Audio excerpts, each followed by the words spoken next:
ایک دفعہ کا ذکر ہے، کسی ملک میں ایک بادشاہ رہتا تھا۔ وہ بہت رحم دل اور نیک انسان تھا۔ اس کی ایک بیٹی تھی جس کا نام شہزادی سارا تھا۔ شہزادی سارا بہت خوبصورت تھی، مگر ایک برائی تھی، وہ ہر کسی پر بہت غصہ کرتی، ہر وقت جھگڑتی رہتی اور بہت اداس رہتی۔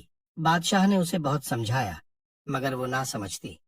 بادشاہ نے کئی لوگوں سے اس مسئلے پر بات چیت کی، حکیموں اور جادوگروں کو بلایا، مگر کوئی حل نہ نکل سکا۔ ایک دن شہزادی سارا نے ایک بوڑھی نوکرانی کو محل میں سب کے سامنے بہت بے عزت کیا۔ وہ نوکرانی بہت دکھی ہوئی، اس کا دل ٹوٹ گیا۔ وہ اپنے گھر گئی اور اپنی بیٹی کو بتایا، جس کا نام ماریا تھا۔ اگلے دن ماریا محل پہنچ گئی۔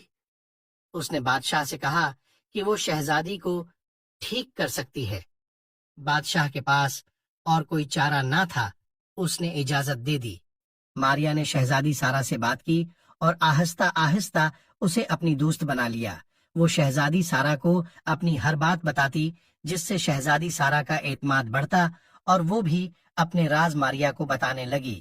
ماریا شہزادی سارا کے ساتھ کھیلتی اور جان بوجھ کر ہار جاتی تاکہ شہزادی سارا جیتے، کیونکہ جب شہزادی سارا کو خوشی ملے گی تو وہ مثبت چیزیں سوچے گی اور غصہ کم کرے گی۔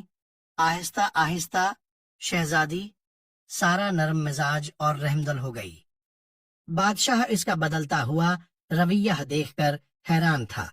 اس نے ماریا سے پوچھا کہ تم نے ایسا کیا ہے جو ہم سب نہیں کر پائے۔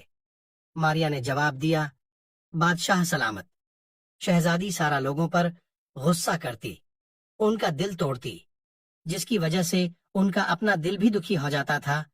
ایک دوست کی صورت میں اسے کوئی سمجھنے سمجھانے والا نہیں تھا، جس کی وجہ سے وہ چڑچڑی ہو گئی تھی۔ بعد میں شہزادی سارا نے اس بوڑھی نوکرانی سمیت محل کے تمام نوکروں سے اپنے رویے کی وجہ سے معافی مانگی اور سب ہنسی خوشی رہنے لگے۔